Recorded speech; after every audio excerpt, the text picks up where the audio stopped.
Hello guys, welcome to Aspirant Talks. तो परसों से आपका आईबीपीएस पीओ का प्रीलिम्स है। तो इस वीडियो में मैं अपना एक्सपीरियंस शेयर करना चाहता हूँ आप सबसे, क्योंकि मैं इस एग्ज़ाम को पिछले 2 साल से दे रहा हूँ। 2022 में मैंने दिया, 2023 में मैंने दिया। तो इस वीडियो में मैं बताऊँगा कि 2022 में मेरा क्यों क्लियर नहीं हुआ था एंड 2023 में मैंने ऐसा क्या किया जो मेरा क्लियर हो गया था। क्योंकि अगर आप मेरे गलती से सीख लोगे तो आपका ही फ़ायदा रहेगा, तो आप एग्ज़ाम में जाके वो गलती नहीं दोहराओगे। तो लेट्स सी।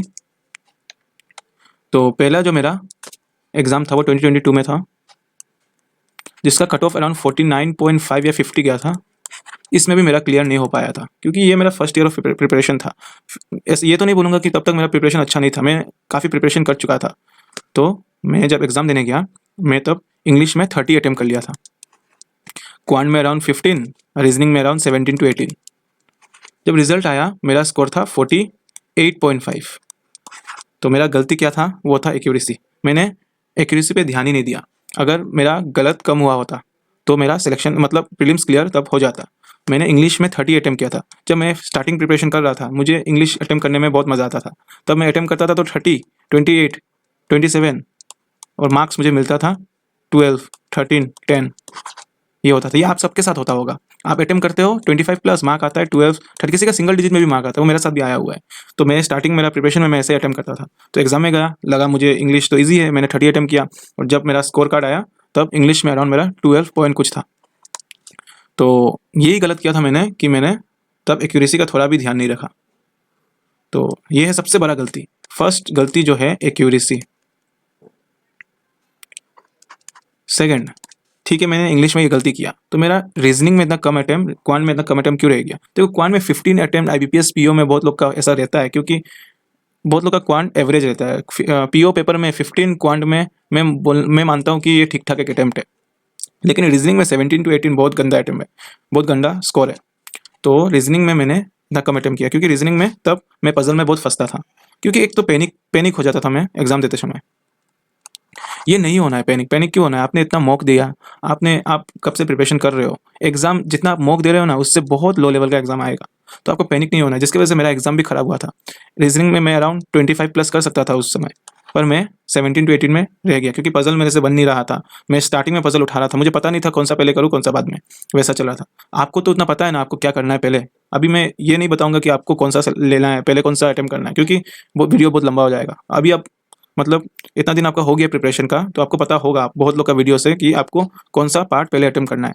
तो रीजनिंग में फिर भी मैं जल्दी बता देता हूँ। रीजनिंग में पहले आपको स्पीड वाला पार्ट आपको करना पड़ता है, जैसे कि सिलॉक्स, इनइक्वालिटी, कोडिंग, रिकॉर्डिंग, ये सब पहले करना रहता है। पजल बाद में करना रहता है। मैं जो पजल करता हूँ वो बताऊंगा मैं। 2023 में मेरा स्ट्रेटेजी क्या था, और मैं जो अभी मतलब एग्जाम देता हूँ मैं कैसा, मतलब मेरा अटेम्प्ट करने का स्ट्रेटेजी क्या रहता है, तो वो मैं बताऊंगा। तो ये गलती मैंने किया था 2022 में। तो ये सब आपको दोहराना नहीं है। इंग्लिश में अगर आपको 15 आता है, 15 आपको लग रहा है 100% एक्यूरेसी के साथ 15 बना पाओगे, तो उतना ही बनाओ। आप एक्स्ट्रा आपको दिमाग लगाने का ज़रूरत नहीं है, क्योंकि इसकी वजह से आपका पेपर पूरा खराब होगा। क्योंकि देखो, एक तो आईबीपीएस पीओ में कट ऑफ कम जाता है, तो आप उतना मत सोचो कि आपको 20 करना होगा, 25 करना होगा। नहीं, आप एक्यूरेसी के साथ 50-55 बनाओगे तो आपका सिलेक्शन हो जाएगा इसमें, प्रीलिम्स में। तो अभी बात करता हूँ मैं 2023 में मैं ऐसा क्या किया जो मेरा मार्क 70 प्लस आया। एंड अभी मेरा कोई प्रीलिम्स तो रुकता नहीं है, मैं हर प्रीलिम्स अभी क्लियर करता हूँ, क्योंकि मैं इस साल जो 2024 में है अभी 3 मेंस दे चुका हूँ। एंड 2023 में मैं सारा प्रीलिम्स क्लियर कर चुका हूँ, सिवाय एक के एसबीआई पीओ, जो बाद में बताऊंगा आपको क्या हुआ था मेरा जब एसबीआई पीओ का आएगा। तो 2023 में क्या हुआ तब, ये तो मेरा था, ये आया 2022 को, मैंने देखा, मुझे पता चला क्या किया मैंने गलती। 2023 में मेरा 70 प्लस स्कोर कैसे आया? 2023 में मैंने इंग्लिश में अटेम्प्ट किया था 23, जिसमें मुझे मार्क मिला था 22 पॉइंट कुछ मिला था, 22.5 या 22 पॉइंट कुछ ऐसा मिला था। इंग्लिश में क्वांट में मैंने किया था अराउंड 21, मुझे मिला था 20 पॉइंट कुछ मिला था। देखो, अभी ये मार्क आपको लग रहा होगा कि ये तो नेगेटिव माइनस, अगर रॉन्ग होता है तो और कम होना चाहिए। नहीं, उसमें एक्यूरेसी भी, नॉर्मलाइजेशन भी आता है, तो उसकी वजह से आपको पता नहीं चलता है आपका कितना मार्क कट रहा है, क्या आपका गलत की वजह से कट रहा है या आपका नॉर्मलाइजेशन की वजह से कट रहा है। मेरा 20 पॉइंट कुछ था मार्क। रीजनिंग में मैंने अटेम्प्ट किया था, रीजनिंग में मैंने किया था 32 अटेम्प्ट, तो मुझे उसी अराउंड अराउंड 28 to 30 मुझे मिला था मार्क। तो तब मेरा क्या था, मैं एक्यूरेसी में फोकस किया था, इसके वजह से मेरा स्कोर अच्छा खासा आ गया। और एग्ज़ाम भी मेरा कुछ फंसा नहीं था उस समय, मैं आराम से एग्ज़ाम दे के बाहर निकल गया था, क्योंकि मुझे इतना पैनिक नहीं हुआ। क्योंकि देखो, एक समय आपको आपको लगता होगा कि आप बहुत डरे हुए हो, आपका एग्ज़ाम ख़राब हो जाएगा, आपका आता है कि नहीं। लेकिन जब आपका एग्ज़ाम स्टार्ट होगा, जब आप स्टार्ट करोगे ना, मतलब आपका जो वो टाइमर स्टार्ट होगा, तब आपका वो पैनिक, वो सब कुछ आप दिमाग से हट ही जाएगा, क्योंकि आप तब आपका पूरा फ़ोकस पेपर में आ जाएगा। अब अगर आप बार-बार सोच रहे हो कि ख़राब होगा, होगा, होगा, तो वो ख़राब होना ही है। तो ज़्यादा सोचना नहीं है, एग्ज़ाम चालू होगा, 1 घंटा आपको पूरा अच्छे से आपका बेस्ट देना है, वही है। और मुझे लग रहा है कि आपका इतना अच्छा प्रिपरेशन है, आप आराम से इसको निकाल लोगे, क्योंकि इसमें आपको क्या है ना, देखो 70 तो मैंने स्कोर कर लिया, पर कट ऑफ जा रहा है 55 2023 में, तो उतना आपको नहीं सोचना है। आपको ऐसा नहीं सोचना है कि मुझे 25 ही लाना है, 25 ही करना होगा हर सेक्शन से, 20 ही करना होगा हर सेक्शन से, ऐसा नहीं है। अगर आप क्वांट में 13-14 कर रहे हो, तो ऐसा नहीं है कि आपका सिलेक्शन नहीं होगा। आप क्वांट में कम कर रहे हो, रीजनिंग में थोड़ा ज़्यादा कर लो, तो ऐसा नहीं है ना कि आपको हर सब्जेक्ट में, इसके वजह से एक्यूरेसी बिगड़ता है। तो आपको जितना आता है, जिस सेक्शन में जितना हुआ है, आपका बेस्ट जो है उतना ही करो। ज़्यादा एक्सेस मतलब एक्यूरेसी ख़राब करने का ज़रूरत नहीं है उसमें, ज़्यादा अटेम्प्ट के कारण। अब एक चीज़ मैं बात बता देता हूँ कि मेरा अटेम्प्ट का स्ट्रेटजी क्या रहता है। पहले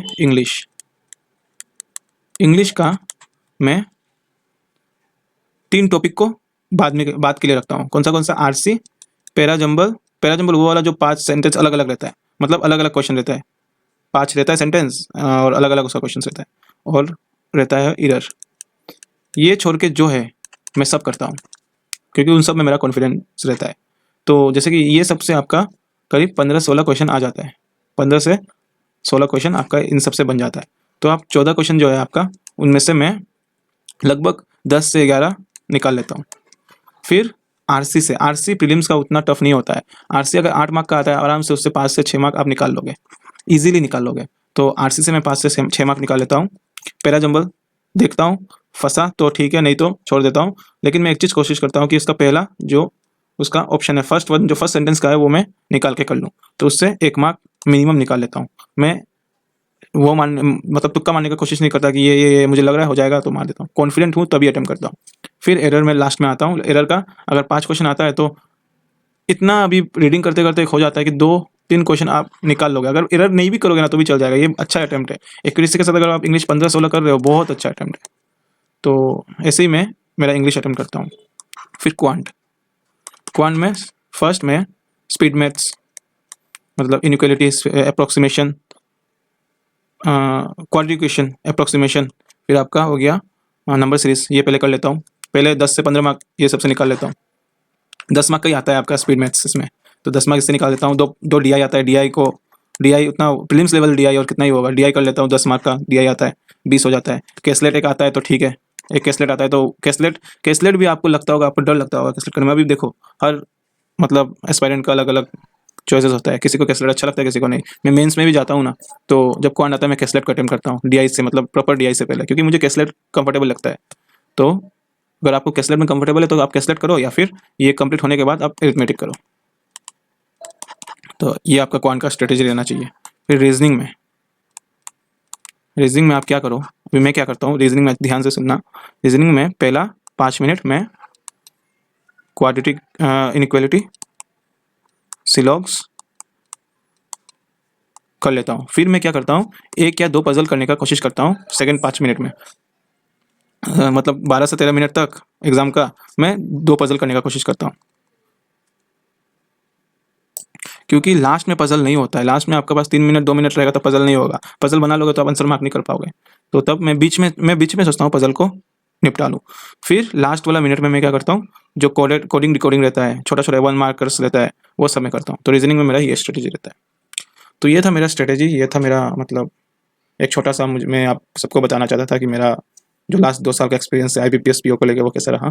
तो आई होप आपको ये वीडियो अच्छा लगा। वीडियो अच्छा लगा तो वीडियो को लाइक करना, मेरे चैनल को सब्सक्राइब करना। मैं अपना ऐसे ही वीडियो हर रोज़ डालता रहूँगा आप सबके लिए। तो दैट्स ऑल, थैंक यू।